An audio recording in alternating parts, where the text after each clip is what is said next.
بسم اللہ الرحمن الرحیم۔ السلام علیکم۔ ایک نوجوان کو ایک لڑکی سے محبت ہو گئی۔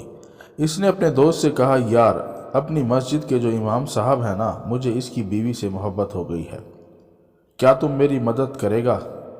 اس نے پوچھا، کیا مدد کروں؟ اس نے کہا، امام صاحب نماز پڑھ کر جلدی گھر چلے جاتے ہیں، میں چاہتا ہوں کہ تو ان سے کوئی مسئلہ پوچھ کر انہیں اتنا الجھا دے کہ مجھے ان کی بیوی سے ملاقات کا اچھا خاصا وقت مل جائے۔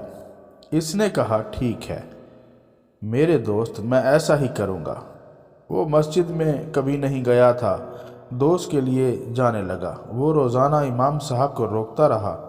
وہ بیچارے بھولے بھالے امام صاحب رکتے رہے اور کئی دن اس کے مسائل کے تفصیلی جواب دیتے رہے۔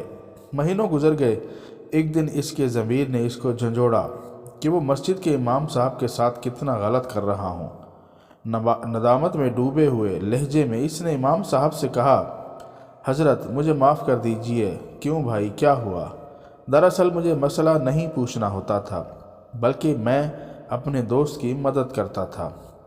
وہ اور آپ کی بیوی ایک دوسرے سے محبت کرتے ہیں، آپ جلدی گھر چلے جاتے ہیں، اس لیے موقع نہیں ملتا تھا کہ اس سے ملے۔ اس کی مدد کے لیے میں آپ کو روکے رکھتا تھا۔ امام صاحب مسکرانے لگے۔ انہوں نے کہا کہ بھائی، بڑی عجیب بات ہے، ابھی تک تو میری ماں باپ نے میری شادی ہی نہیں کی، پھر میری کسی بیوی سے تیرے دوست کو محبت ہو گئی؟ نہ میری کوئی بہن ہے نہ بیوی ہے۔ دوست سوچ میں ڈوب گیا کہ یہ کیا ہوا۔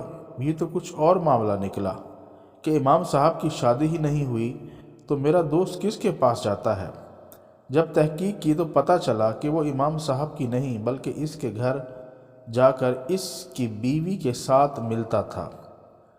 گناہ میں مدد کرنے کا انجام ایسا بھی ہو سکتا ہے۔ آج ہمارے بہت سے نوجوان دوست اس طرح کی بد کرداری میں ملوث دوستوں کی محبت کے نام پر مدد کے لیے تیار ہوتے ہیں۔ اس کی مدد اخلاقی ذمہ داری سمجھ کر کرتے ہیں، لیکن اللہ تعالیٰ ارشاد فرماتا ہے کہ اگر مدد کرنا ہے تو نیکی کے کاموں میں کرو، گناہ میں مدد نہ کرو۔